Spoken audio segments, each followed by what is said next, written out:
Yo, yo, yo, what's good, everyone? What's good? We're going here to talk about some Attack on Greatness. I'm here with Satsuki. What's good? Yo, what's good? What up? And we're going first. First thing I want to talk about is the season four news in particular. So, shout out to Wit Studio for actually announcing the news before the episode comes out. Yeah. I think everybody was just holding their breath when it came to this final season. I'm pretty sure it's going to be like the last season of Attack on Titan because pretty much what they have left to animate isn't that much. Marley is about what I want to say, what is it? Roughly like maybe like 15 plus chapters, and then this arc that we're in now that isn't named has been like it's been up to 14 chapters currently, I think. Maybe less than that. So it's not that much to animate, but um yeah, I think people were holding their breath because I think pretty much everybody was saying like anybody but Studio Period. Please just don't let them niggas get a hold of it. Yeah, I don't think they're switching studios. I don't see that. Yeah. In particular, my thing about it is that I just like how they just like nonchalantly just okay, the episode's not out yet, but since niggas are leaking shit out, let's just go ahead and just drop the news. Yeah, I seen it on Twitter. I seen it on. I don't know if it's an official Attack on Titan page, but it posted a lot of the news and whatnot, and had that announcement. So I haven't watched the newest episode yet. So yeah, I haven't watched the last two episodes of Attack on Titan. I better watch I that need to shit. get on that. I know I need to get on that because it's been beautiful so far. Oh, easily, easily. My thing about Attack on Titan is I just love how Isayama. You know, there's very few mangaka out there that you know love and enjoy the series to the point that they change and deviated from their original plans just to keep up with the fans, just to keep up with their perspectives. Yeah. And then even going off that, you just gotta appreciate the source material that Wit Studio is putting out because you know they're not adding a whole bunch of filler, they're not adding a whole bunch of Mhm. subtle hints and nods to things that don't happen yet into the story, but just the pure facts of the series at its core is what makes me love Wood Studio. Yeah, and just how they are adapting Attack on Titan, you can make the argument that Attack on Titan, the anime, is like one of the best adaptations, period, because like the ones I think of when you think of just good animated or not animated, but just good adaptations is like Hunter x Hunter 2011. That was really great. Big upgrade from the manga. You have like JoJo, everybody loves that with David Productions. Um it's some more, but Attack on Titan is definitely up there, especially when you consider how the early manga art looked, because a lot of people were saying it was ugly, and I think Isayama has improved in his art, but just looking at the anime, I think it's clear as day that the anime is superior. But the manga has some elements that are better than the anime, but just from a visual perspective, the anime kills Attack on Titan manga. Easily, easily. So let me go ahead and start with this. What are your thoughts of the current arc in particular? We talking manga or anime? Manga. Oof. This I feel like has the potential to be one of the best arts of Attack on Titan. If we're just looking at like my favorite arc is the Return to Shigashina arc. Of course, that's being animated now, or it's going to be done today. But then I have Marley, and right now this current art would sit at third. Uh, it has to, but I feel like by the time it ends, it's going to be first or second. I got to see how it ends. But this arc has been phenomenal, just like with Aaron's character. The time skip in general, I like because you got to see a lot of the 104th cadets grow up. You see like there's a lot of dysfunction between them, like the problems with Aaron and Mikasa and Armin and John and Connie. So yeah, this arc right now is definitely is great, and I feel like it has the potential to be like a masterpiece, depending on how it ends.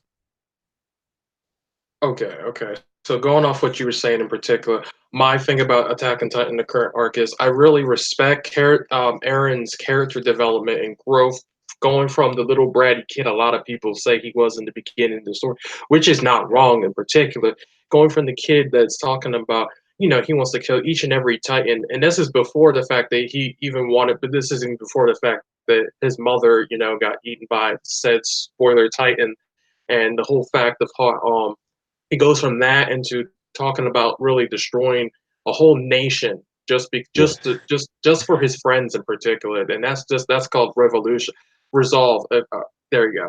So that's why a yeah, lot of people, in particular, like to compare this series to like Code Geass and how Lelouch's whole plan is to get the world to hate him, and that's what Aaron is doing right now. Like even right now in the current story, it's just Marley, but once the other world's nations start coming on Paradise's storefront, that's when shit's gonna go down. yeah.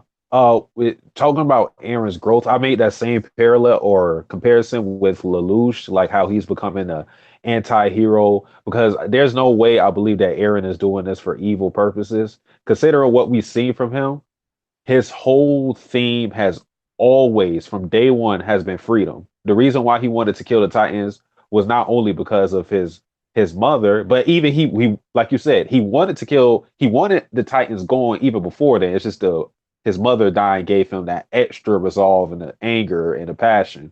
But he always wanted to get rid of the Titans because he hated how he was boxed in the walls, and he compared everybody inside the walls to cattle. He said that we had to venture out, and we have to kill the Titans because they're keeping us confined in this space. So with the theme of him always having freedom, like we talk about this euthanasia plan that Zeke has came up with, which is to kill all the Eldians, or not necessarily kill them all, but to make sure that they do not survive anymore by altering their DNA so they can't give birth anymore. That's the whole plan. And just that plan alone contradicts Aaron's uh Aaron's theme of freedom, because that of course is a complete dictatorship. That's you controlling everybody. And I don't think that's anything that Aaron stands for. So that's why I say he's an anti-hero rather than a villain, because he's doing villainous things, but I think it's all for a good cause. It's just that we don't know exactly what that is. All right, going off your line of thought, as they say, two wrongs don't make a right, and you got to consider Marley for at least the past 100 years with the Eldians and on walls. They're the reason that Aaron's doing what it is now. So as they say, karma's a bitch because you got to realize they're making a lot of these so-called Eldian criminals. They're turning them into Titans to keep the Eldians in the walls, keep them inside. But then it's also a contradiction because they can't even come in themselves, let alone Yeah. do anything else without the airships. And then going off that, with Reiner, Bertolt, and Annie coming into the walls and breaking down the walls, that definitely gave the resolve for Aaron to, definitely, if it didn't solidify that, to kill the Titans and whatnot. And then his dad, even though he didn't know his dad's purpose and whatnot of what he did that night, giving them the Titan powers, he knows what to do with it in Mhm. particular. So when he went into Liberia and did essentially the same thing, yeah, he killed a lot more innocents, but trust me, Marley really hasn't taken no casualties up until that point. Yeah. Um, I think I think an interesting thing, still further talking about Aaron, is since we brought up like his whole mindset, we see that he's a little more mature. And I don't think, because it feels like a drastic change from the time skip, because of course Aaron is doing things that we probably wouldn't imagine him to do. Like he went to Marley and he just completely decimated them, where we saw two of Gabby's friend, Zofia and Udo, I believe. They Yep. died, and it was just a shit ton of casualties, people that had nothing to do with military. Innocents were dying, and we wouldn't expect that from Aaron, a pre-time skip, at least in my opinion. So the question is, I think everybody has like thought of this. Is like, is he being influenced by the uh the previous holders of the Attack Titan? Because we have Aaron Kruger, we have Grisha, and we also have the Race family who held the Founding Titan. He has all of that in him. So, and he even has now he has the Warhammer Titan as well. So that's the Tiber family. So the question is he being influenced by others' memories, or is this all on his own accord? Me personally, I do firmly think that he is being influenced by them, but only on a on a small margin of regards to everything that he knows up until this point. So going off that, I still think that while yes, he is influenced by that, I think a lot of these choices are to a base standpoint of his goals and his strive since the beginning of the story, which was to kill the Titans. And how else to kill the Titans? Essentially by going to the source, which is taking out Marley, and then from taking out Marley, basically bringing sort of peace for his people because of the fact that his people been behind the walls, memories been wiped and whatnot. Let alone knowing a world away, your people are getting enslaved and told off by another country that they're no different than worse than dogs, to be perfectly honest. Calling Yeah. a whole race devils just for the fact that they can turn into titans in human form. Yeah. Oh, and it's just talking about the whole Devils thing, something that I was so excited about from the last chapter. I kind of want to know how you feel about Gabby, because she was a super controversial character from I believe it was chapter 105 or 106, where of course she shot Sasha, killed her, and it was like with Sasha, I'm pretty sure the fandom knows that Isayama was planning on killing Sasha, and I believe it was chapter like 34 where she saved. Damn it, I'm forgetting her name. Damn, I forgot her name. Kaya. When she saved Kaya from the smaller Titan, and she had the arrows or whatnot. Rumor has it that Isayama was supposed to kill her, but then it happened much later because Sasha was a fan favorite. Um, and of course, with her death, everybody just was against Gabby. But I always felt like because Gabby has been brainwashed into thinking that her race was less than nothing, and she always wanted to prove herself, I always felt like she had the potential to be a great character.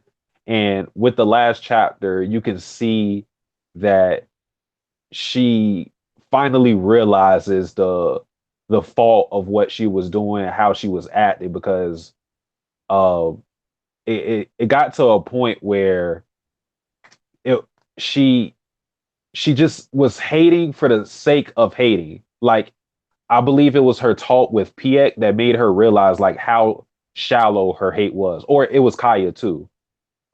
She just realized like she was hating simply because it was taught to her and not really because it was what she believed in. So, uh, how do you feel about Gabby? Me personally, I hated Gabby from the beginning. She killed best girl Sasha, and I'm just gonna say this right now: Sasha had the best freaking design post time Oh skip. yeah, the glow Like up. she was Yeah, fine as hell, dog, and Isayama killed her like that. And the whole fact that Gabby, that yeah, I admit that I'm starting to like her character little by little. I guess her character had like a complete 180, and it just goes to show that even while because you got to realize, especially like country in real life, uh, using real life as a factor here, you got to realize a lot of countries around the world they teach people about America and the things America has done, and they have a general hate for all Americans in particular, even though I or you haven't done nothing.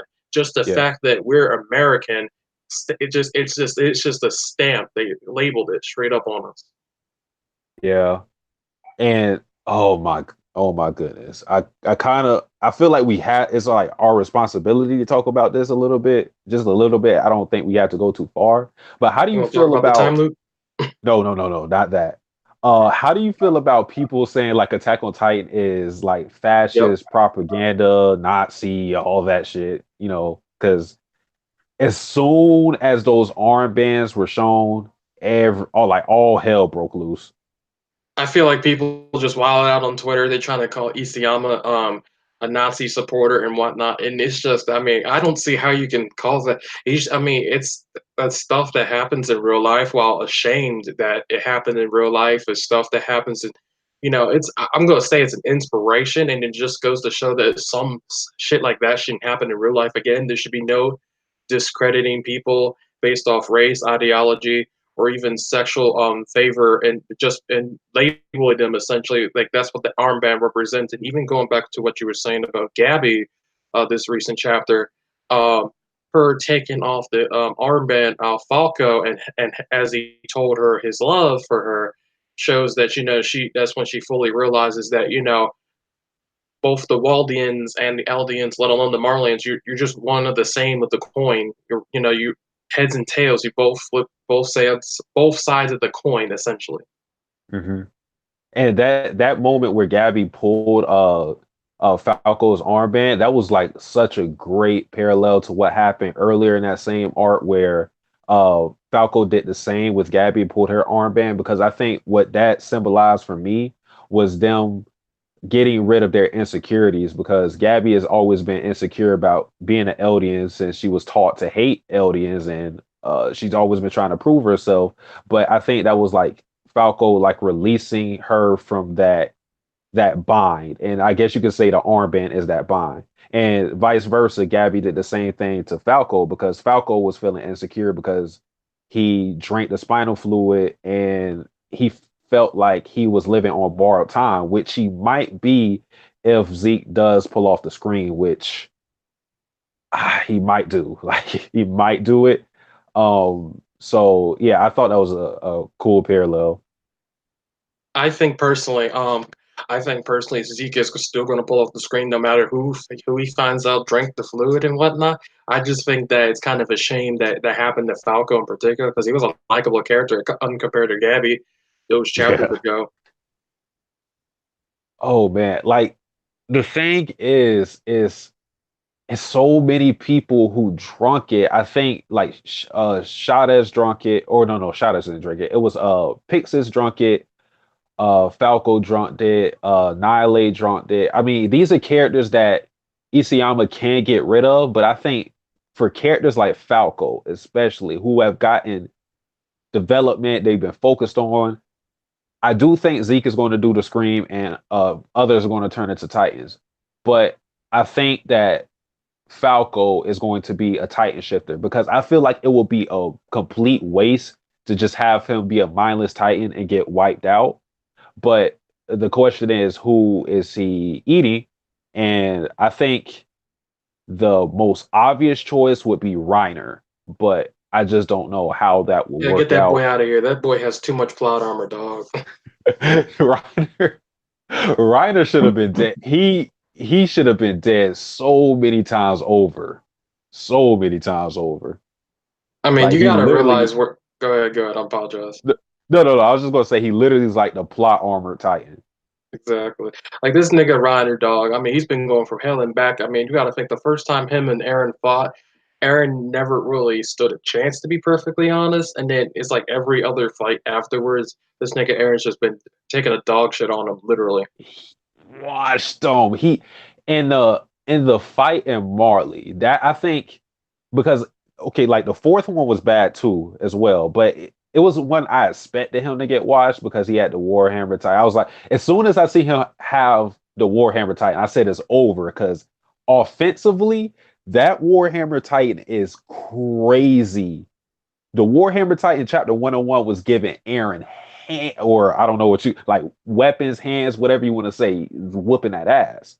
But the third fight in Marley, uh he beat the resolve out of Reiner. He had a half-baked transformation where it even looked like he wanted to turn into the Armor Titan. I don't know if that was because of exhaustion or if he just did not feel like living at that point.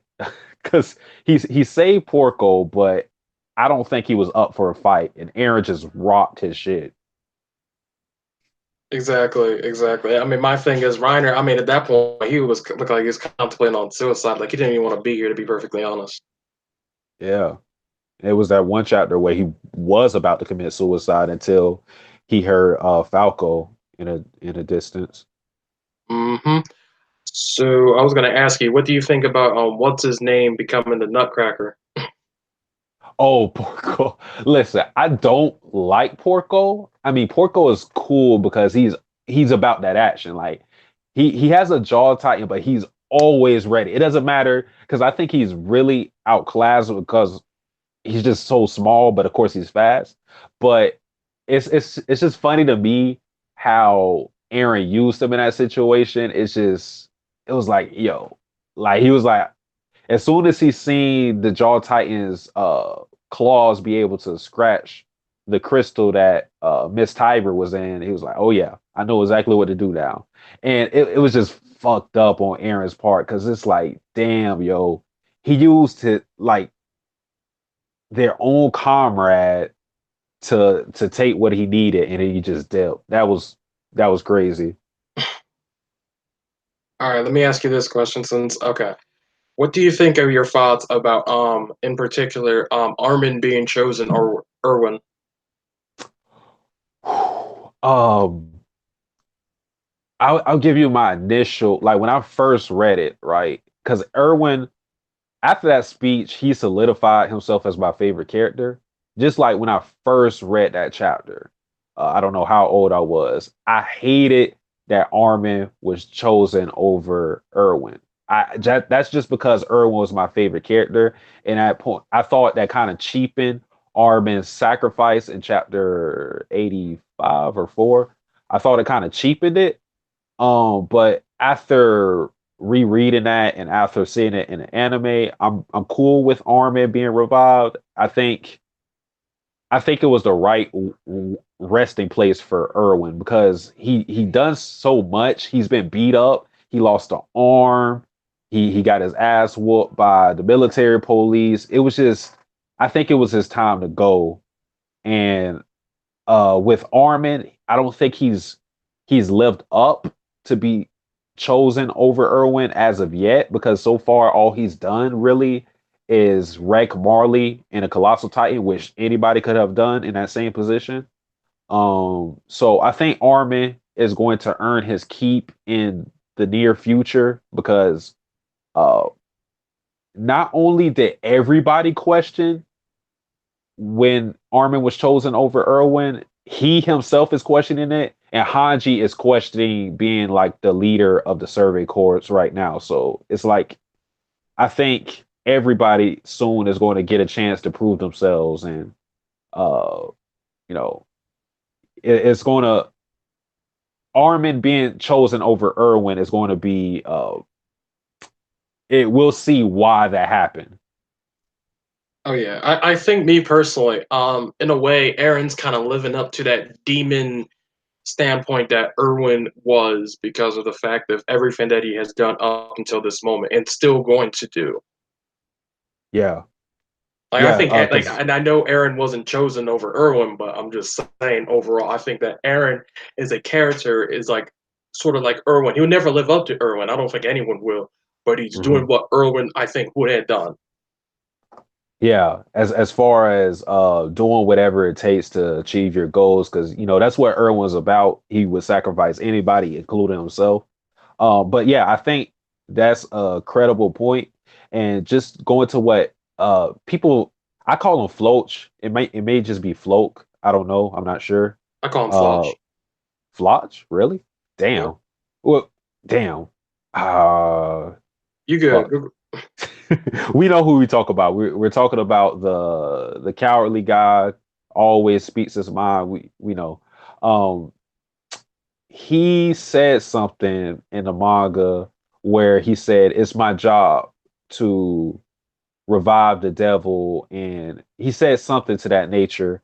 And he's doing that with Aaron right now because he's the most prominent person in the Jaeger faction. He's the one who's making all the moves. You also have Luis in there, but it's Floke who's doing mostly everything. Like he ran up on Chavez and he had all the recruits beat his ass. Like he's the one making moves, right? So I think from that fact alone, that kind of that's a callback to what when he said that in a Return to Shigashina art that he would revive the devil and and the devil right now is Aaron. He didn't revive him, but he's actively helping him achieve his goals.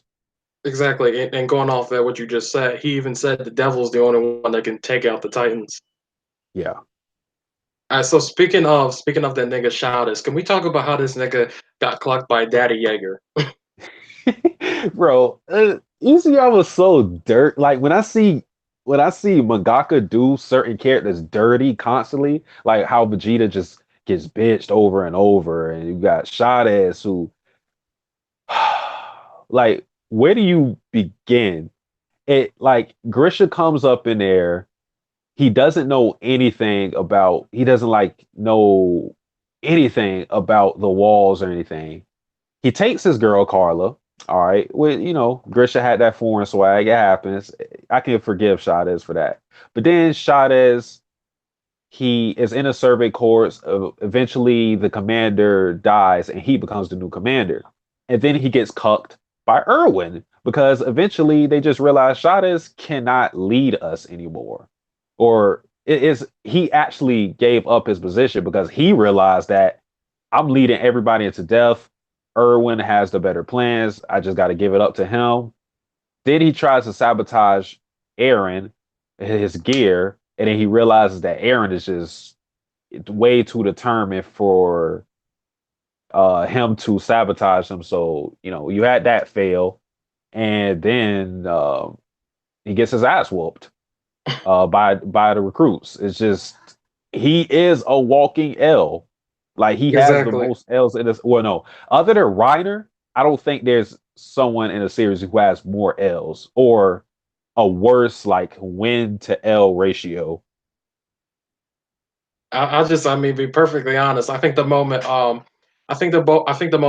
Grisha opened that oven and put a baby in that shit, I think that nigga got clucked eternally. He was so mad, like he just flipped out on Carla, and she was like, "Yo, chill, man." Like, yo, that shit was funny. I mean, at least that's kind of like a in canon story of how when a person in a story knows they're not the main character, so they just basically just can't do nothing. But I think it literally is a walking out dog. He I started out would. badass. And then up until we find out the whole reason as to what happened in the beginning of him messing with Aaron's gear and whatnot. The gear was not even supposed to work, but for the fact that Aaron was so determined, plot convenience wise, for that shit to work, and he was still standing up in that shit, couldn't even walking out. Yeah, it's.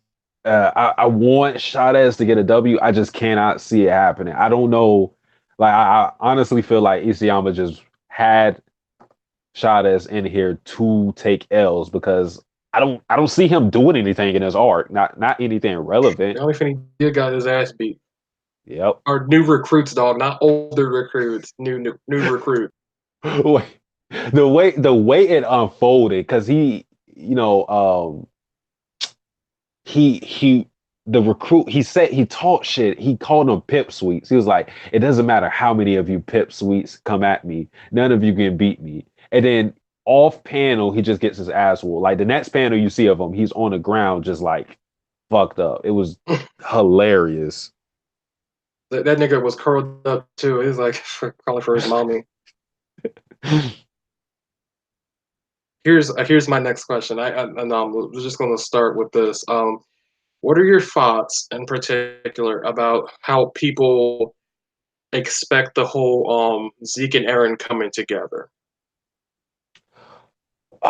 So the moment they make contact, something's going to happen because with Aaron and Historia, they're like not supposed to touch each other. So um I honestly don't know how that whole thing is going to play. All I know is with their relationship, they're on completely different wavelengths because, like I said before, Zeke is with the euthanasia plan to kill all the Eldians. Aaron, he's acting like he's with it, but there's no way I'm going to believe that Aaron is actually with that plan. So I think Aaron is completely opposite of what Zeke is thinking, and it's kind of tragic because considering what Zeke's backstory is, he got he was basically forced to be like a super soldier by his parents, even though that's not what he wanted. It was just like thrust upon him. And then eventually he snitched on them. And then, he did a lot of bad shit, but a lot of bad shit happened to him. But now it's he's going to get backstabbed by his little brother. And it's sad to me because he actually believes in Aaron. He wholeheartedly believes in Aaron. And it's going to be tragic when he realizes that Aaron is just using him. just because he's a royal-blooded Titan. Okay, so going off what you're saying, I know I'm probably not the first one in the community. I definitely don't think so, but I've been and just about on every Attack on Titan channel. I've been spouting this. I've been spouting it like it's a prayer. I've been spouting this in particular that it's a bro fist. They are going to come together like side by side and fist bump essentially. So I call it the bro fist. And so the bro fist, Hmm. and once that happens, the coordinate power, it's going to activate. Now I could definitely see, all the wall titans coming down. I definitely think that's a possibility. But even if you want to spin it, like I wouldn't say, and I'm not saying that the euthanasia plan is a bad plan, but I'm not go off that. I think what would be better would be for every Eldian baby born after, if they wasn't Eldian, so that the Titan powers can go to them essentially. It'd just be infinite Hmm. limbo because as long as there's someone born in the world that with Eldian blood, the Titan powers would just go right to them. So the best idea I would come up with essentially would be have every Eldian born. So in this case, it would be Historia's baby. It'll be probably the first baby coming up, and I'm sure you probably seen that panel I'm talking about. Yeah. Okay, so going off that, I think for that panel to essentially happen to say you're free, I think it would only have to be if that said baby and every other baby born by the Eldians currently, if they wasn't Eldian at all, it'd just be like they'd just be no more different than you and me. They're just another race of people, and they cannot turn to Titans whatsoever. I don't know how that works on a genetic scale, but whatever it is to get that, I'm just gonna say that Titan seed out of them, Hmm. just go along with that. Yeah. And I kind of wonder how it's going to work with the other Titans because it seems like Aaron has been stacking up Titans, and I don't know if he's going to end up eating all the Titans. So far, Warhammer Titan founder Titan, and Attack Titan. Reiner's definitely going down very soon. I just don't know how it's going to work. I don't know if he's going to like change the DNA of everybody, their genetics. So, like you said, they don't have the capacity to pass down or become Titans anymore. Um, I just don't know how it's going to work with the rest of the Titans. I'm really seeing what Isayama is going to do with Annie because she's been out of the picture since literally the first, like, or not first arc, but the female Titan arc. She's been completely out of the picture. Yeah, I personally I don't know how Annie comes back into all this because while it would be nice if Aaron had this like in just about all the other Titans, maybe not including Armin, as nice as that sounds, I think that's too fan fictiony, and I think that it goes along with the theory of if there's a loop. I'm sure you heard of the time loop theory in particular. Yeah, yeah, All because right. of how the first chapter started with, and then Aaron Kruger. Yeah, So let me ask you this: do you think, fundamentally speaking, in this story, that there could be a time loop? I think it's definitely a possibility. When you had Aaron Kruger say that line where he said you had to save Mikasa and Armin, I think that's where these theories start to pop off. and I think is definitely credible. I don't know exactly how it would work or how, like how we would get to that conclusion, but yeah, I definitely think it's a possibility. All right, let me answer Darius a question right quick on the chat. Okay, so hypothetically speaking, Darius said, "Can the founding titan take away paths?" I think, hypothetically speaking, I think it should be possible because if the founding titan is indirectly connected to every person who is of Eldian or a follower of Ymir, I don't see if the founding titan can essentially affect every person with that blood. I don't see why it couldn't take it away. That's my theory. But Hmm. going off Sasuke and the whole time loop theory, per I think there is a time loop. I don't. I think personally, in if a time loop is possible, because I've been watching all these theories and I watched so many of them, I think possibly if a time loop is fundamentally speaking real in this series, I think that there in each circle there has to be at least a somewhere an interval where you can get out of that loop. I think if there was a time, it would have to be now because if the time loop was to happen, because fundamentally speaking, on all these theories, the time loop always resolves in Ymir Fritz being born again, Hmm. essentially. Now, Historia is either from a lot of theories is either Historia Frida not Frida, excuse me. Yeah, let me go with the Frida thing. So in the books that Frida was reading to Historia, she always mentioned there was always two different girls from the different images. There was um Frida was showing Krista, which inspires the name for Historia, Hmm. and then there's Ymir Fritz in particular. Now they never name dropped her in particular, but you always saw the girl with the apple with the demon Yeah. or the devil or whatever. But going off that in particular, if a time loop was to be a thing, and Historia's child in particular, let's say was be born a girl, what name would you think she would name her daughter? Oh, I have no clue. It probably would be Emir because I'm saying not I'm saying that mostly because Historia's connection to Ymir, they were like best friends. You can even argue they may have been like lovers a little bit. They had like that kind of relationship. So um I think she would want to name her child if it was a girl after her. Um but yeah, that would definitely shake things up if that was the case. All right, I thank never you. even So thought about that. yeah, thank no that a lot of people go with that. So I wanted to see what you would think. But yeah, that's what I'm saying. First, if I had a friend, a girl that was I was so like friendly with, like she was like my butter on my bread on my toast, I would probably name my daughter after her, fundamentally speaking. So going off that, that's how if a time loop was to be a thing, that's how Ymir Fritz would be born in the world, and then everything would go back back to how it was, and then fundamentally speaking, Aaron would give her the give you. Hold on, you go. I'll be right back. So. All right, cool. Shoot. Damn. So I'm on my own.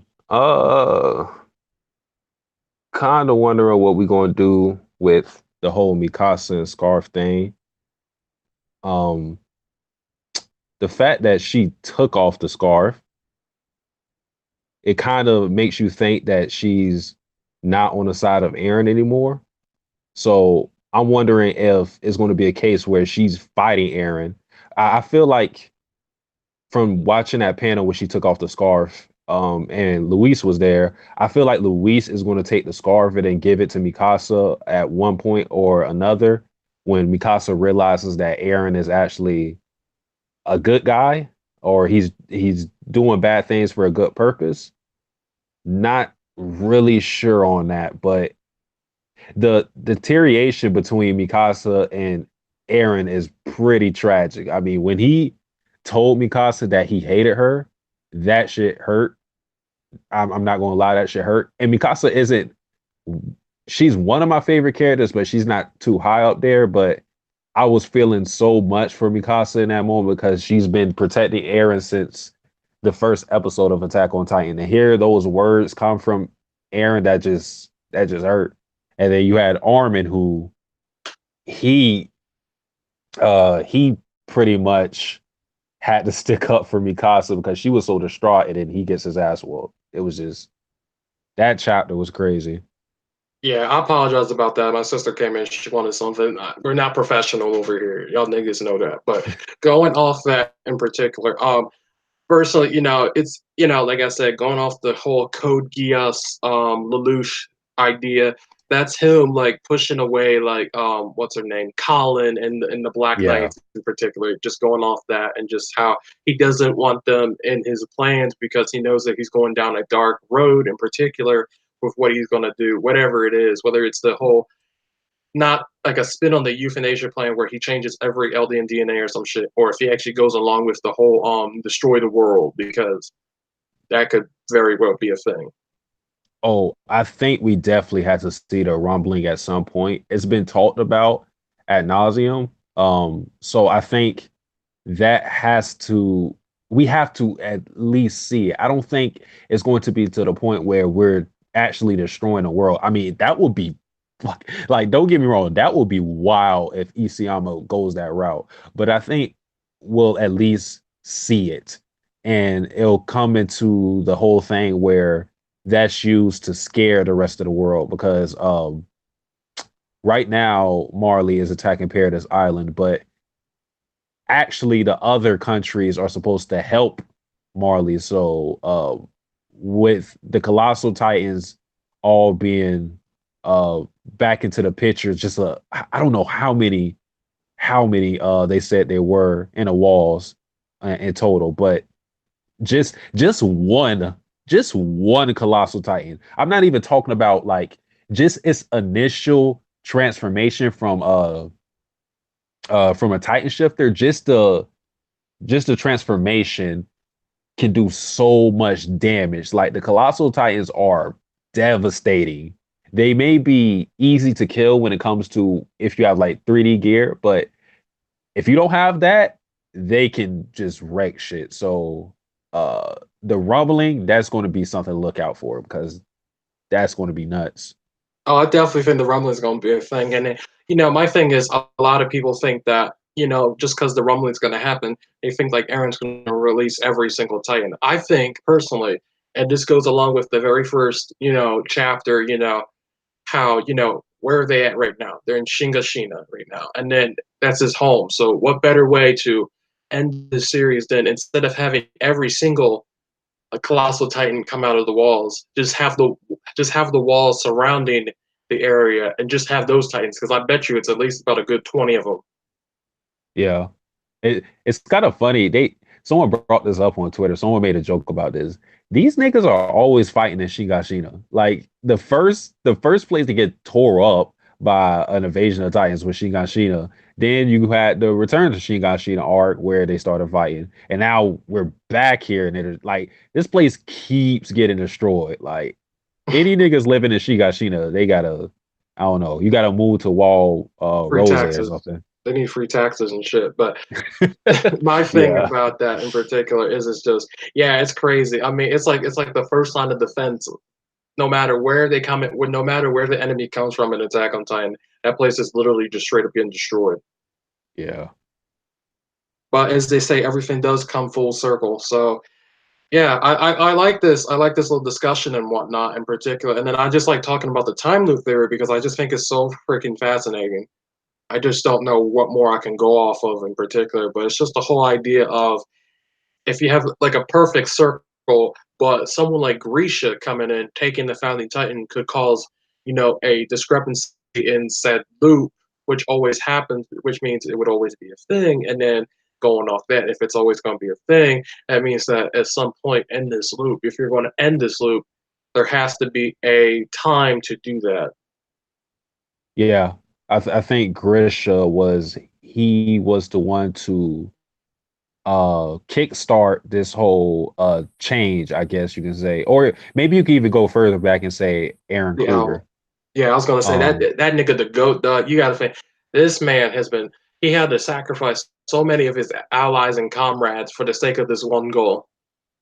yeah. It's just that what Grisha did, he effectively threw a wrench in the status quo because you had the race family who were hogging the founding titan in that they weren't using it to help the Eldians get rid of the Titans because of the whole curse of, when it's passed down to royal blood, then they get controlled by um King Fritz. They get controlled by his memories and whatnot. So they just don't feel obliged they feel obliged to keep the Eldians within the walls. And then the moment Grisha took that from him, and my nigga, he's like, Grisha is a beast. Like Grisha, I didn't have him in my top 10 characters, but after I reread Attack on Titan, he has to be somewhere in there because like just what he did, this man ran up on a Ray's family, rocked they shit, took the Titan. Even before that, he got him a bad bitch. Fuck, how am I forgetting her name? Talking about Dina. Dinah or Carla? Dina. First Dina. Um, then he got Carla, like one of the baddest chicks in Attack on Titan. This nigga is the father of a raw ass nigga in Aaron Yeager. He is the adoptive father of a raw ass Ackerman, Mikasa Ackerman. He cured the plague for the people within the walls. Like that nigga is the GOAT. He is the GOAT. Can't dispute that at all. And you got to think this nigga had to hide a lot of his secrets, in particular, to the point that he had a false shelf under his thing, just where Yeah. he has 3 books of recounting everything that he could, essentially. Because you got to think, for a Titan shifter and the Curse of Ymir, that 13 years, you got to think he had enough time to write down everything he needed to, and I'm sure he knew deep down that Eren was going to be a successor. Because I mean, who else could you trust within the walls but anyone but your son? Yeah. And I just don't. Go ahead, go ahead.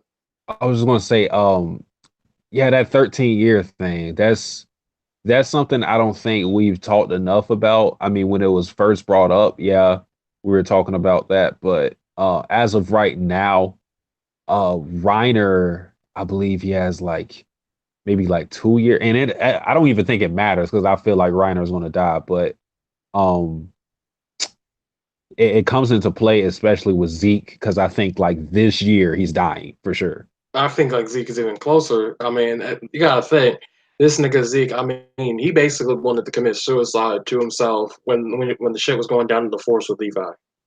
Yeah, he just, Yeah, we got to I talk about mean, that nigga Levi too. ooh, yeah, yeah. I I feel like with how things went down and the stature, like if it was anybody else other than Levi, well, I won't say anybody, but if it was a character who you don't really put too much stock in when it comes to like popularity and importance on a story, I would say that they're dead. But since it's Levi and since he made that promise to Irwin and it has not been fulfilled yet, I think he's still kicking. I still think that he will have the potential to fulfill that promise. And because like I don't know how it will work because I feel like Aaron is going to portray Zeke, but then where does Levi come into play in that? I really don't know at this point. My nigga Levi needs to open up a tea shop because I don't really know what more he could do in this final arc. Because I mean, you got to think if this nigga does come back up, if he does come back up, he has a second win essentially.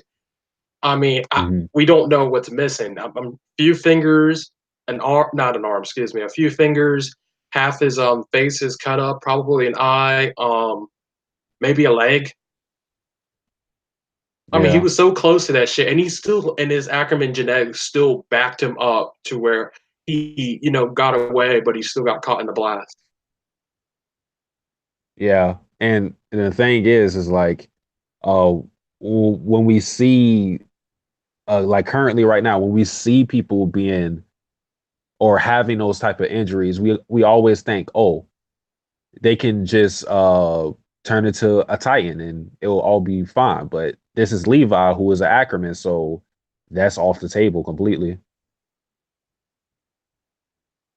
Yeah, that's the crazy thing in particular, and then it's just it's the whole like I'm hoping Isayama shows him in this chapter, to be perfectly honest, because really don't know, because to be perfectly honest, like just like when I was talking to Dustin in the Discord, because the whole Attack on Titan season 4 fall 2020, it makes you wonder how many more chapters are we going to get, because personally I think we got like maybe 10 more left.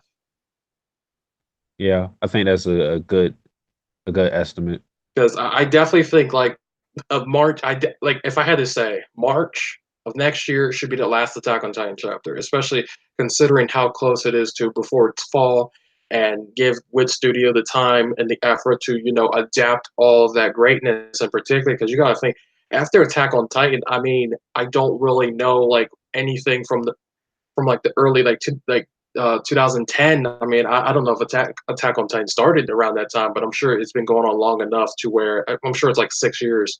So it's like around Mhm. that time, give or take. It's kind of crazy to think that after like next year, like probably Christmas, or not Christmas, excuse me, probably 2021 in particular, that Attack on Titan season 4 will be ending around that time. It's just crazy. Yeah, and like I said before, I feel like Attack on Titan, you have to, or we can have a discussion now, because it was always questionable with these type of anime when they get super popular really quick. People always say it's overrated and it doesn't deserve the Hmm. accolades that it gets. But Attack on Titan has been phenomenal, especially with these last three arcs. Isayama has been writing his ass off. It's not just a story where we're fighting titans and is basic. It's a lot of layers to Attack on Titan. Like Story especially background and expedition. yeah, the world building. Like as soon as we went to Marley, I think that's when Isayama was especially in his bag. I love the return to Shigashina art, and that's my favorite art. But Marley did so much, like making you sympathize for characters like Reiner, Marley in general, or at least the Eldians in Marley. Um, and like I said, the world building was top notch as well. So you have to have like that discussion with the anime, especially always hitting on all cylinders.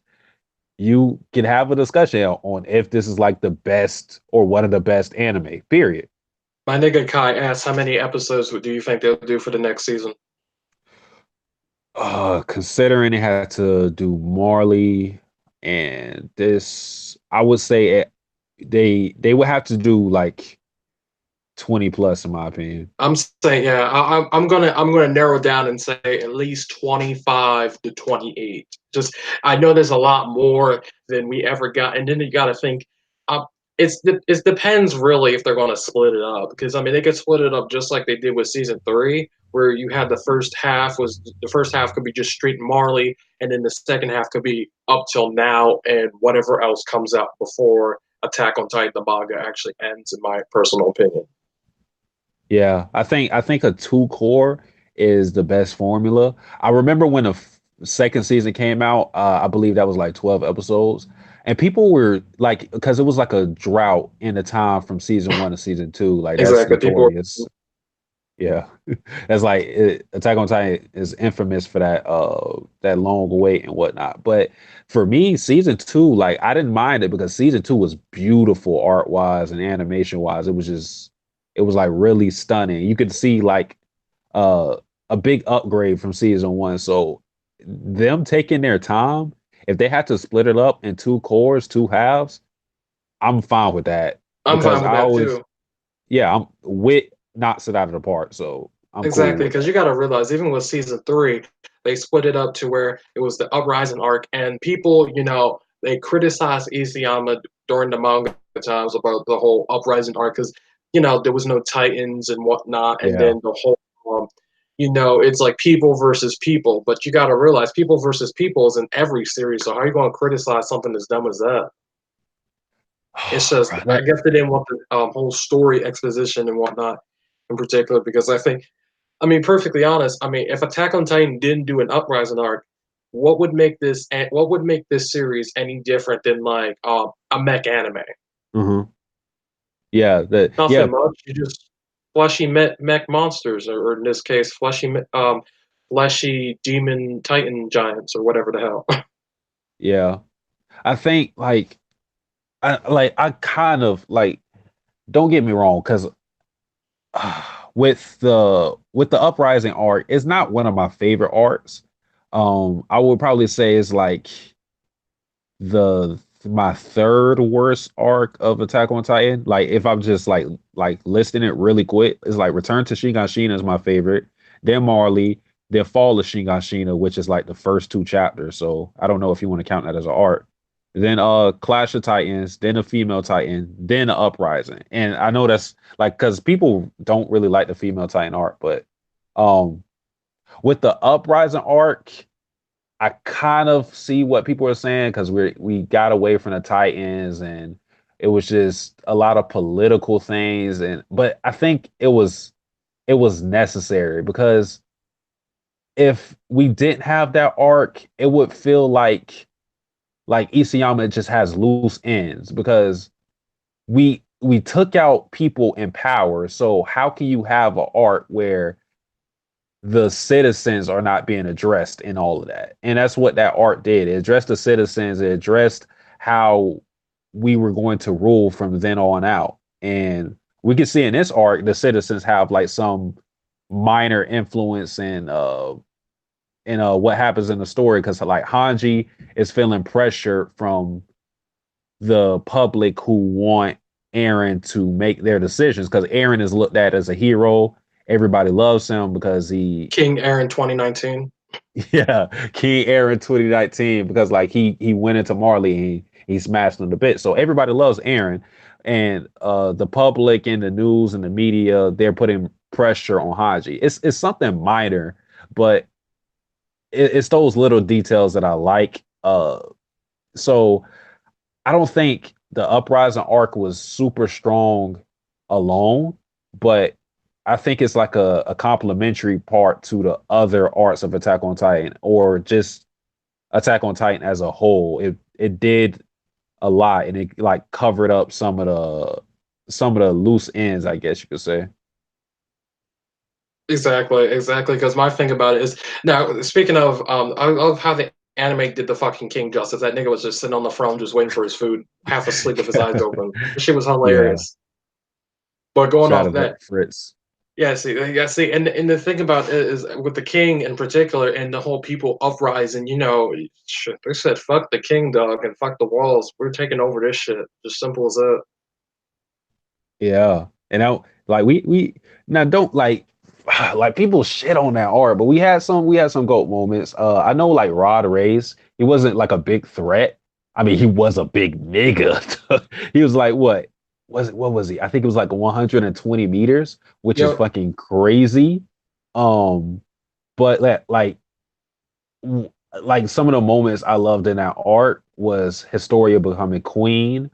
That was a great moment. We had Levi versus Kenny. Like Kenny was a great antagonist for me. Like his whole speech about how people or everybody was drunk off something, and that's like still relevant to this day. And just going to like some of the minor antagonists, like damn, what is his name? Shit, I forgot his name. He was one of the guys who was torturing. He was one of the two guys who was torturing Pastor Nick. I forgot his name, Oh but yeah, that nigga. yeah, he has said something. Oh, wait, almost had it. His name is very close. It was Sanes. Okay, it was Sanes. Um, he said something profound to Hanji, and is being brought up right now. That's why I say the uprising arc is kind of important. He said that everybody has to play a role, and he was like alluding, or he was kind of justifying like what he did in the past, like with the torturing people. He's done a lot of bad shit in the name of the king and under uh Kenny's orders. And what he said to Hanji is like relevant to this day, because like Hanji is she has to play a role now. She helped Aaron um escape when Aaron fucked up Marley. That's like a super horrible thing if you look at it from Marley's perspective. But that's just something that she had to do. And like I said, that was something from that arc that people shit on, but it becomes relevant. You could draw the parallels to what's happening currently.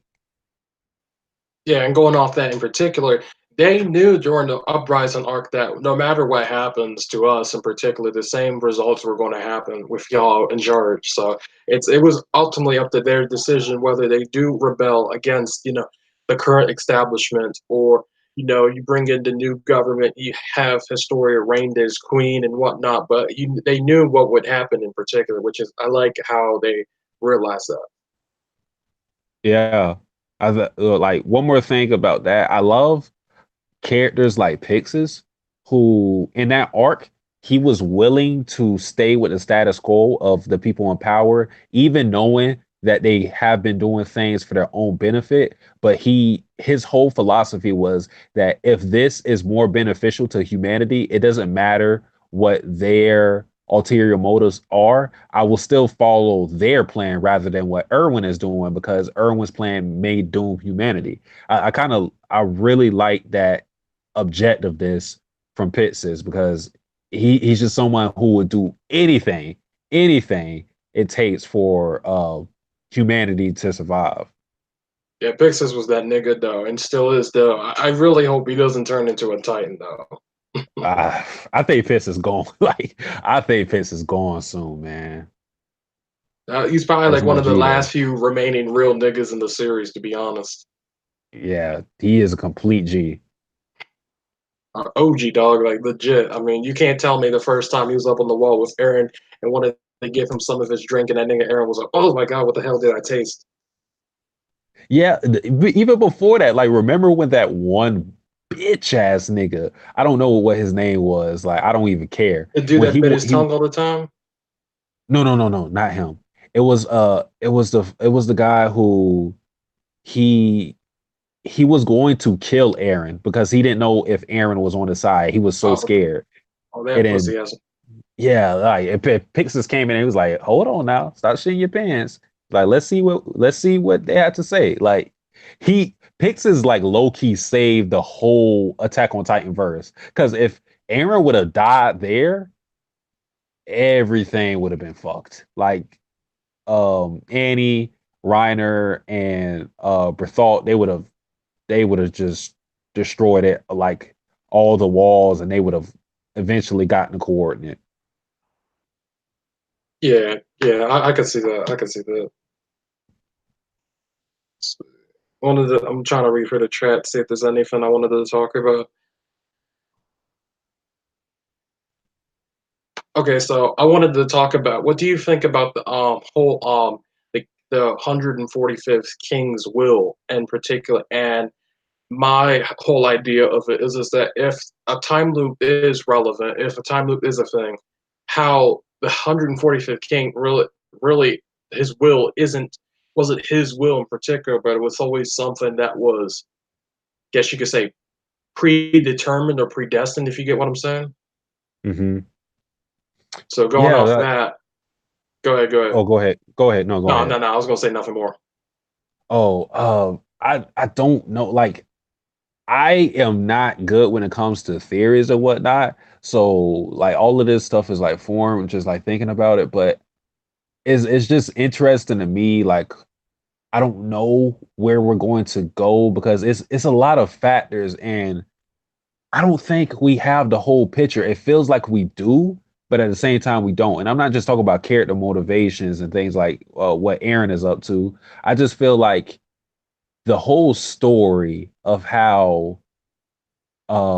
of how things came to what it is now with between the Eldians and Marlians.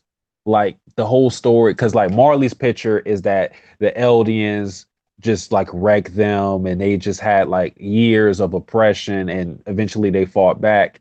But the Eldian story is like they were the good guys, they were helping, and then the Marlians were the ones who uh they fucked up the peace and whatnot.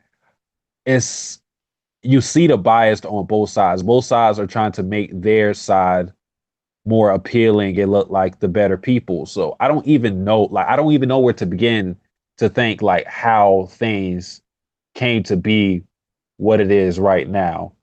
With like Emir and the devil and all of that. Like I don't know, I don't think either story is telling the real truth, but at the same time, I don't even know if we will ever get the whole truth or if we'll just like that will be left up to our interpretation. I'll just go ahead and say I suggest to people if they like Attack on Titan theories to check out Missing Weekly on YouTube. I suggest checking them out. He has a really good Attack on Titan timeline theory. That's my basis on a whole lot of the idea that I've been bringing up in particular.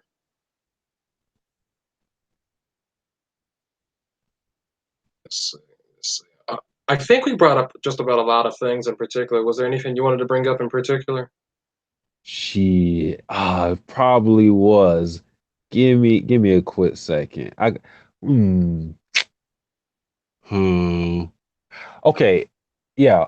This is gonna be brief. Like, what do you see Connie doing in the future? Because Connie he's gotten it bad from Aaron's actions.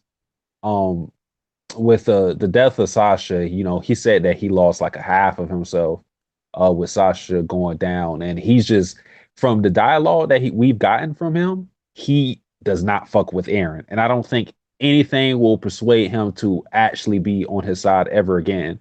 So with like the deterioration between Aaron and the rest of the 104th like training course, like where do you see people's allegiances lying Well, to when be it comes to perfectly Aaron? honest, I blame Connie for not trying to get with my girl Sasha. I blame him 100% on that shit. Yeah, That nigga Connie got clucked, if in my personal opinion. yeah. Like he might have saw Sasha as a sister, but you ain't gonna tell me that shit, dog. When you see her post time skip looks, I don't know, man. Like Kanye a meathead. Like he don't care. Like with any other, like if it was John or something in that situation, I would 100% agree with you. But Kanye is like such he's kind of like Luffy in that sense that he's kind of like asexual, where he's just like or at least when it comes to Sasha, because I think they made it clear or of like kind of clear that their relationship was just deep friendship because Nicolo. yeah, you gotta think because coming from a Marlian side in particular, they always try to tell Marlians, not to do anything with when it comes to the Eldian girls, and here you go, you see this nigga coming over here cooking for her. She loves his food, and then you can see where it goes from there. Yeah, It's just a damn shame to be perfectly honest. And you got to think he took it. I mean, he took that shit severely because I mean, he might not have known her long enough, but they were going out with each other just long enough to where I mean, he was gonna kill Gabby because her yeah, father didn't even want to. The father wanted to literally forgive her, which I think Sasha would have agreed on. I don't think Sasha wanted yeah, anyone to have killed the person that killed her, even if it was a little girl. yeah, yeah. It's like shout out to Mr. Blouse. He kind of and it's kind of weird because even Kaya wanted to kill Gabby. She said she not only was going to do it, but she like literally said that in the latest chapter. But yeah, shout out to Mr. Blouse for his philosophy on things, saying like what Sasha would have wanted, and him not letting a kid die to spite what she did because that's his daughter, man.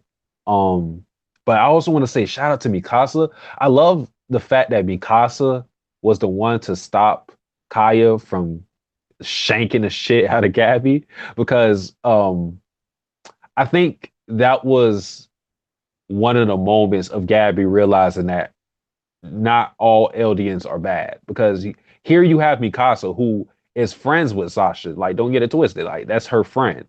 And she knows that Gabby killed Sasha, but she was not going to let Gabby be killed under any circumstances, despite what she did. And that kind of was one of the things that made Gabby realize that, my thinking of LDNs equals devils is just flawed. All right, so let me go ahead and ask you this, since what are your thoughts about the baby daddy? Oh, that's oh my god! Like when the chapter when we saw Historia pregnant. Oh my god! Like it's either Aaron or just the regular farmer nigga. like like honestly, when I think about it, I don't know why it would be relevant if it was Aaron's child. Like, don't get me wrong. It's been like a lot of interactions between Aaron and Historia that would I understand why people suggest that Aaron is the father of Historia's kids or her kid, I mean. But the only thing that makes the kid relevant is the fact that the kid is going to have royal blood. So, like, Aaron doesn't have any special blood or anything like that. So, whether the baby is fathered by him or the random farmer nigga, I don't think it makes that much of a difference. I mean, of course, if it's Aaron's kid, that'll be like, you know, people will be hyped, I guess. But for me, I don't know what relevance that will have on a story overall. Me personally, I think that the nigga Aaron could be the baby daddy, and I only take it because of context clues or the reason that when Aaron Kruger was telling Grisha, love someone within the walls, it doesn't matter who it is, just love someone within the walls. I think Aaron also took that literally too, and then you got to think in particular, Historia being queen and whatnot. I mean, of course, Ymir ain't around and she doesn't have a penis or anything, but Yeah. if she wanted anyone to be her baby daddy in particular, I think the only person I think she would choose, besides Ymir, of course, and that's a whole different thing, is Yeah. Aaron. Yeah. Even I though I would know it goes against Aaron, saying that he didn't want her to be breeding or anything or whatever the hell. yeah. I would be inclined to believe that as well because I don't think Historia has had any uh connections with anybody other than Aaron and when it comes to, males, I guess you can say. Yeah, Or I guess Farmer Boy because apparently he was working on Historia's orphanage and they started talking like that. I think the real reason why people or one of the reasons why people believe that Aaron is the dad because it feels like that story about the farmer guy was shoehorned. Don't get me wrong. Like if I had to choose a side that Aaron is the baby daddy or the farmer guy, I want to say the farmer guy because I don't think Isayama is somebody who is above having like anticlimactic reveals like that. Not everything has to be like a big revelation or anything like that. So I think that's something Isayama would do. Um, but yeah, I think the reason why people think Aaron is the baby dad is because it's just that story. It was just in a chapter. It just felt like, huh? Like, where did I this sent you dude a come from? panel in the DMs. Just go ahead and read it. Oh shit! Just All right, answer got me you. on there. Answer me on there. But going off that in particular, so what do you think about the whole Aaron after the time skip and how his looks are? Hmm. Like what I mean by his looks, he has that like blank stare of the world. Wait, what are you? I don't know what you're referring to. I'm talking about how after he like learned the secrets of the world and everything his dad did and whatnot in particular, Oh, how okay. you get what I'm saying now? Yeah. Um, damn. Like when when they effectively won or whatever and like were free they were free and well not free all the way, but when they got rid of all the Titans and then Aaron like you saw people playing in the water, Aaron just was like pointing, who's like, we got to get rid of our enemies and then we'll be free. Um Man, I think like Aaron right now is like a machine. He's just doing things out of a necessity, and he's like kind of taking his emotions sort of out of it. He's become more cold, of course, um, with his actions and morally. What he said to Mikasa, him beating Armin's ass reflect that. Um, so I just think like ever since like the time skip, Aaron has been like on a tear, just like he is super focused on his goal of freedom. Okay, okay. Let's see, let's see. What are your okay, so what are your thoughts about the whole Mikasa being like, I guess you could say like Asian royalty? And how and I even double checked this myself. A lot of the scenes in the anime even kind of show her either with long sleeves or like something over her arm showing where that guess you could say it's like a birthmark, that if you know what I'm talking about. Uh-huh. Yeah, like um I actually when that chapter when that came up with uh boy, damn, I forgot her name. Oh, what's her face? Is it like When the Humi or some shit? wait, say it again. It was like Humi. I don't know the bitch's name. It starts with an H. Yeah. Oh, what's her face? We know that when the Asian lady came through and whatnot, I actually forgot all about the mark that Mikasa had because it was mentioned. It was just that something it was mentioned so early that since it was never brought up until that chapter, you just kind of like forgot about it, it went to the back of your mind. But I don't know where Isayama is going with that. Like when you said it's going to be like 10 chapters, I believe that, but at the same time, I feel like it's so many things that we have to know, the Asia clan being one of them, that I don't know like how we're going to wrap certain things up because that feels like something important, but I mean, I do not know. I mean, just the she wants like resources and whatnot, but like I wonder what the Asian clan has to do with what we're doing. Cause like as far as we know, like the only thing that's important when it comes to Mikasa's blood so far is the Ackerman blood. That's been the thing that's keeping her alive and that makes her a beast. The Asian stuff, that was just like so far it has the Asian clan is only important because like they're rare. That's it. Like there it hasn't been anything important in a story to make them relevant. So yeah, I kind of wonder what Isayama is going with the Asian clan. Okay, okay.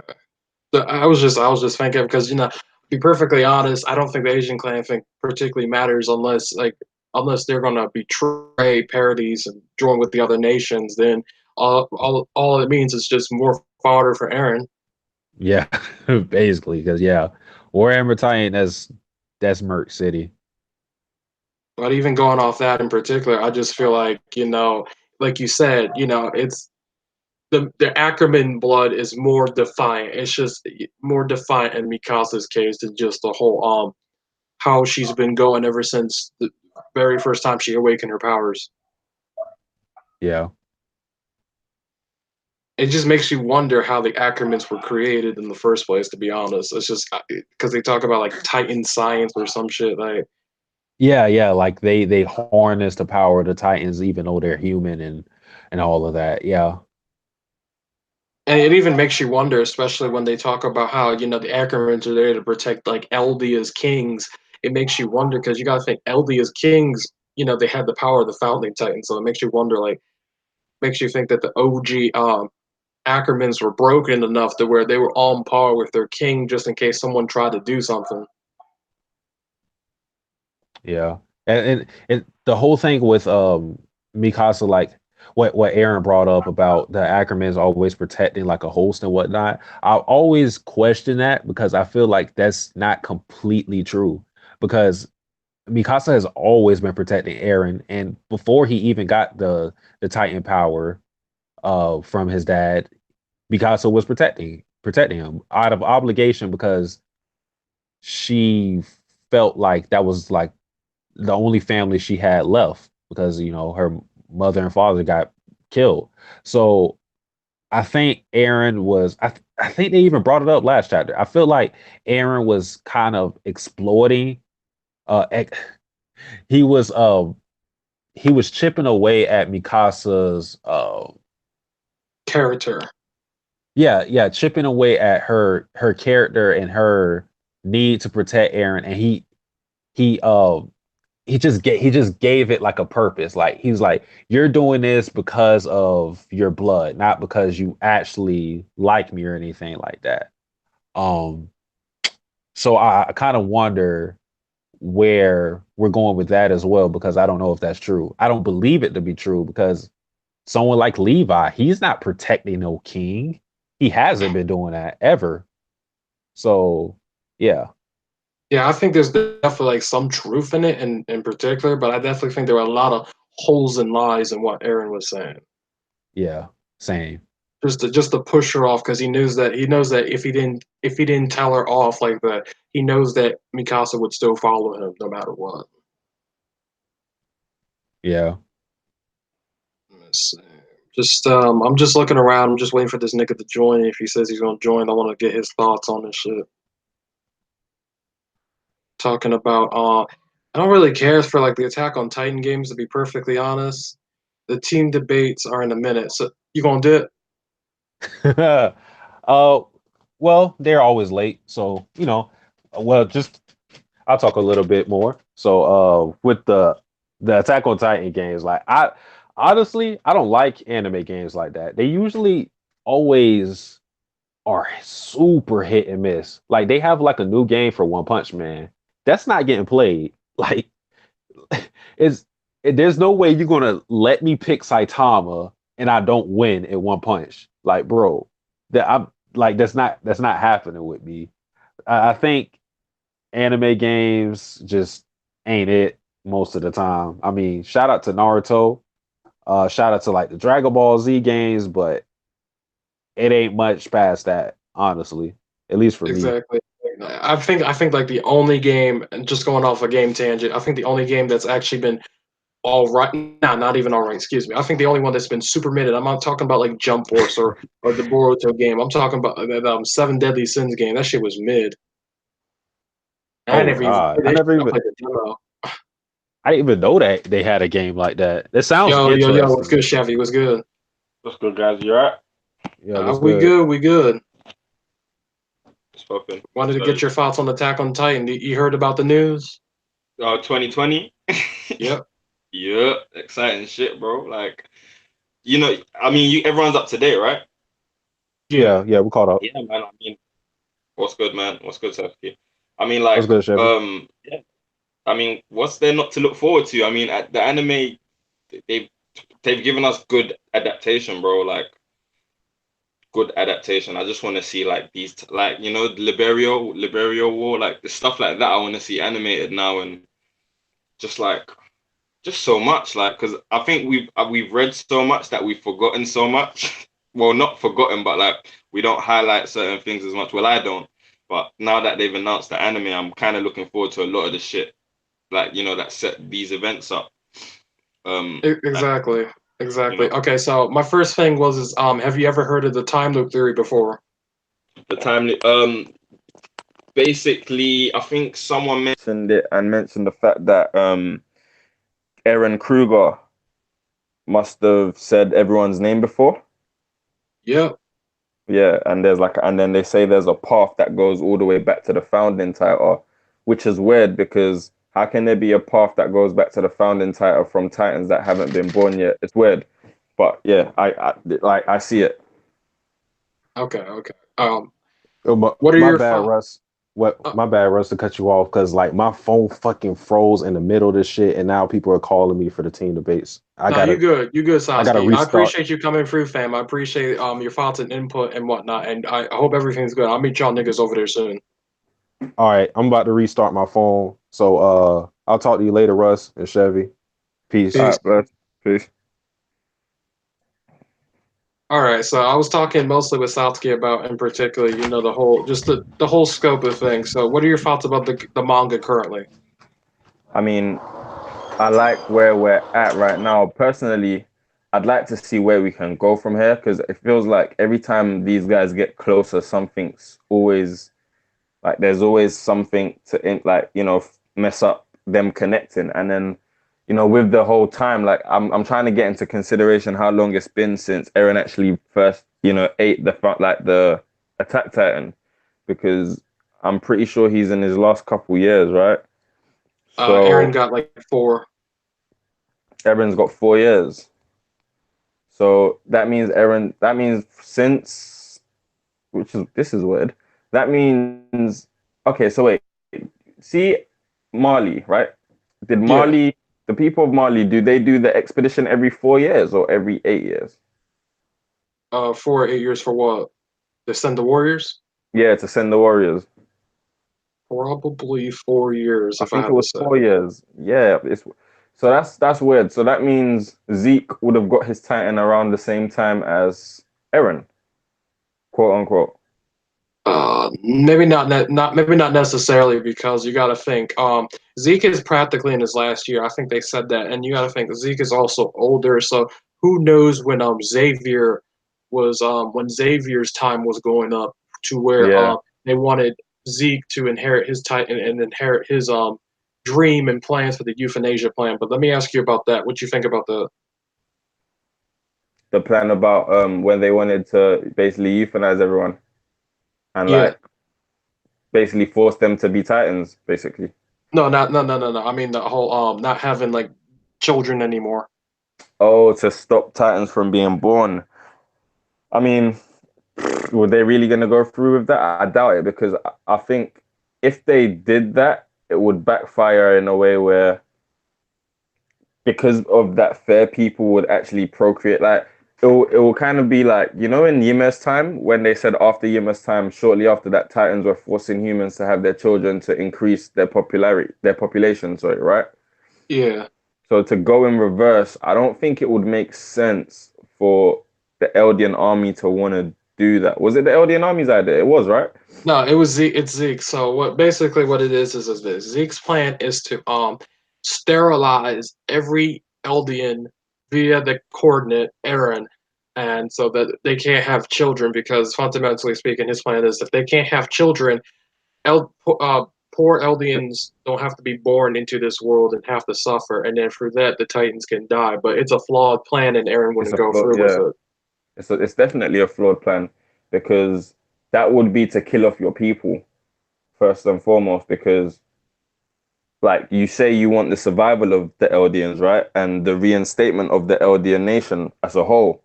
But to kill off people because they have the ability to turn into Titans is crazy. Like, what you really need to do is educate everybody at this point.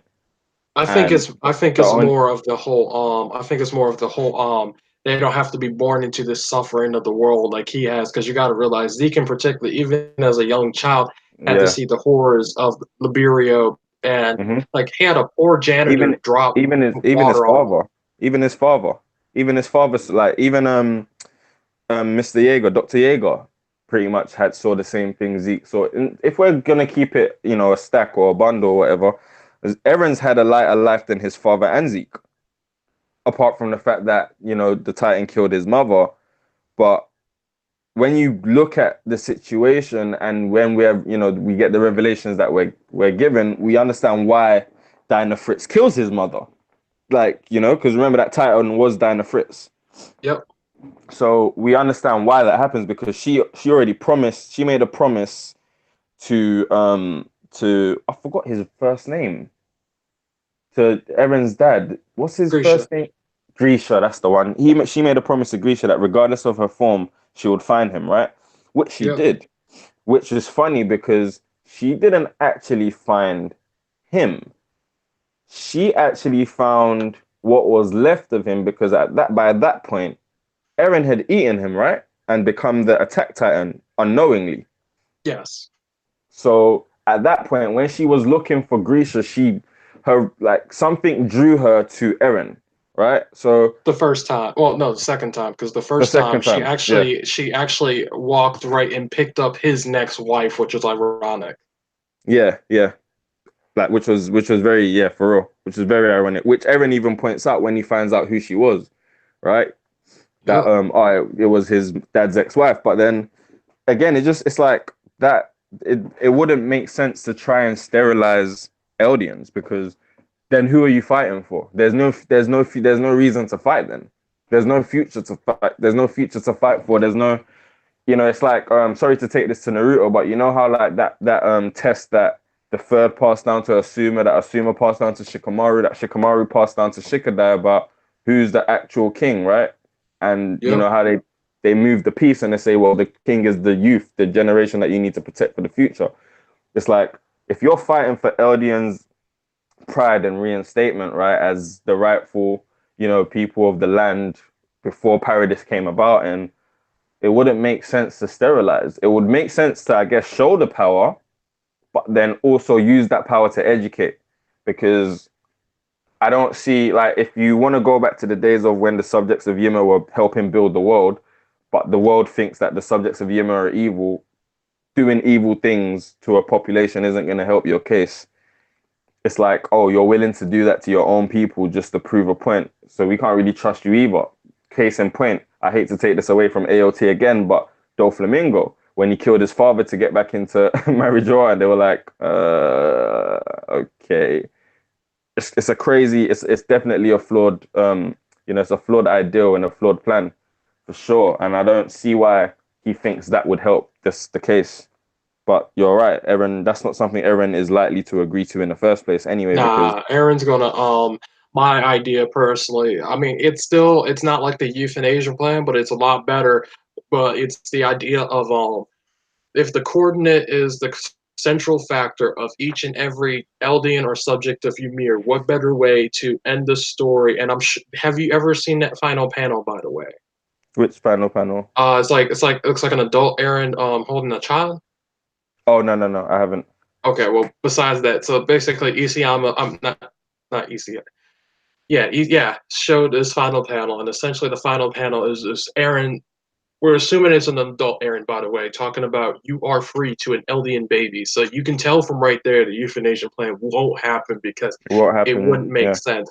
But going off that, using using Eren as the founding titan, connecting. The term I come up with is a bro fist. So they're gonna fist bump each other, and then Eren's gonna have connected to a royal blooded titan. Essentially, what I think what would happen is Eren's gonna basically change the genetic makeup of all Eldians around the world through the paths, and through that have them to where each and every Eldian born after won't be a necessarily Eldian, will be no different than like you or me, and they can't, when they have children, they won't be able to pass down any Titans. And then that's how the Titan shifter powers will go away. They'll just cease, and they'll cease away over time in particular.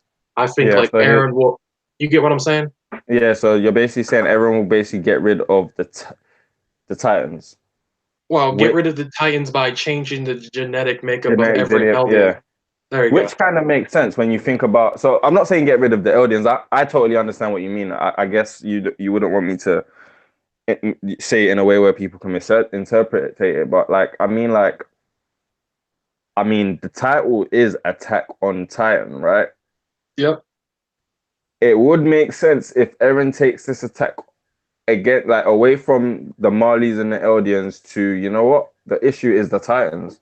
Because of the Titans, the Marlians are afraid of Eldians. It's not because of Eldians per se, because Eldians and Marlians look alike until they become Titans. But then, where do we go with the Ackermen, who are basically Titans in human form, from what they've told us about them being like Titan experiments and like how they have the power and all of that kind of stuff?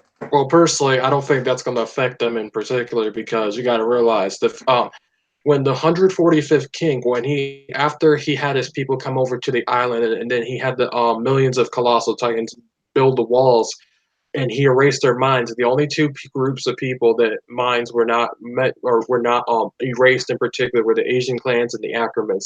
So whatever Eren does is not going to affect Mikasa or Levi if he's still alive. But in particular, all Eldians should be, by definition, still be Eldians. They just can't turn into Titans because that Titan seed, as I call it, whatever it is that makes them turn into Titans, doesn't exist anymore. They'd be no different than you or me or anyone else. But aren't they all descended from Ymir in the first place anyway? Because Ymir's Titan broke into the Nine Titans. If yes you and remember. no, but I think a lot of it, because they always, when they talk about Eldians, they also say they also use this they use subject of Ymir's interchangeably. Yeah. So I can't really tell you about that. Was there Okay, any well, other thoughts you wanted to talk about in particular? nah, not necessarily. Like, do you see maybe all the Titans coming back together into one, just like Ym? That might be how Eren does it. That might actually be how Eren does it. I think that's a Could, possibility too. I yeah, just could, can't tell you in particular because of the fact that I I mean, don't think like Aaron would want to willingly eat Armin to gain his Titan powers, if you know what I'm saying. that okay, that's a fair point. That is a fair point. Unless someone else eats Armin, Well, yeah. which would be fucked up anyway. But like, that's a fair point. I mean, how many Titans does he have at the moment? 3, right? Three. And then you got to think, if Zeke screams, it'll be mindless Titans. And then Satsuki came up with people said it, but Sasuke brought it up to me, saying that, Falco could end up eating Reiner in particular because, Reiner would definitely give himself up for Falco because, Yeah. Reiner is basically wanting to commit suicide ever since Ever what happened. since, yeah, he's been on the edge. He's definitely been on the edge. You're right. I mean, if it's Zeke that screams, it's mindlessness, right? But if Yes. it's Eren can actually tell them what to do. Like when he came into contact with Dynafritz and was able to tell the Titans to attack. Who was it? He told them to attack. Was it Reiner, Bertolt? Yeah, at first it was the take. I don't know what he actually said or did. I'm sure it's more of a kind of a subconscious thing, and the Titans went to Dinah Fritz's Royal Titan, but he was still connected to her long enough, even after touching her and running away with Mikasa, to where they attacked Reiner and no. Bertolt. I think it was more or less because remember he made contact with her. That's what did it. Yes, It was the contact. Because remember that was why they tried to keep him apart from what's the girl's name, the princess, the short girl that's on the farm Historia. right now, Historia. That's why they didn't want him to come into contact with Historia to even like get her on his side because that's all he really needs.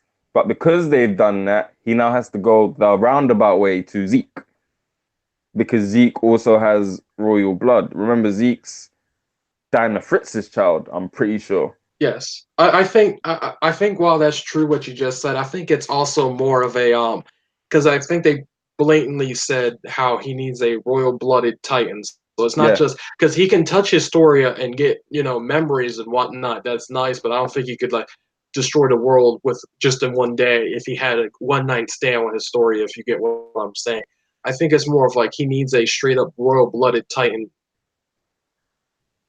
I can't, but why, if that was the case, they wouldn't have gone out of their way to keep Historia away then. I think it was just because of the pregnancy in particular. I think that's the main reason. I don't know. Maybe I have to reread, but I just wanted to say I appreciate you and Satsuki coming along. I wanted to ask, That's did you all have good. any final thoughts? Final thoughts. Personally, I just want to see how the writing ends out and how it pans out. Like you said, there's not we don't know what avenues there are actually, so I'd like to see that. But I've been enjoying the ride so far. I'm looking forward to 2020, with the anime. So that You will have be any, if I may interrupt, you have nice. any like a specific number of how many more chapters you think we got? I could see a good 50 chapters. A 50 or good 15? 50 chapters. I don't know about that, my And that and nigga. that would have to have a time skip. I Like don't know about that, my nigga. I think I said 15. you say 15. 15, but 10 to 15. East Common wants this shit done by next year, dog. Yeah, that's a year, bro. That's a year from now. 50 is 50 chapters, you know. A year from today is 52 weeks, right? So No, you got to realize that these shits come out once a month. oh true. Oh wow. You did. Yeah. That's why I was like I 50, mean, nigga. yeah. I totally forgot. And they're long chapters too sometimes. Shit. Whew. I mean he could do over 12. He could do over 12. He could do you're right. He could do 15. It could end anywhere next year. Honestly, it can end anywhere next year. I said about March. I said about March. Because even the final season, they might not do the final season like anime like all next year. It might just be like part 1 next year and part 2 in 2021. Exactly. You know, so it depends. Like it depends on how much more needs to be done before the story can actually end. So I'd say, you know what, 15, 20 is cool by me.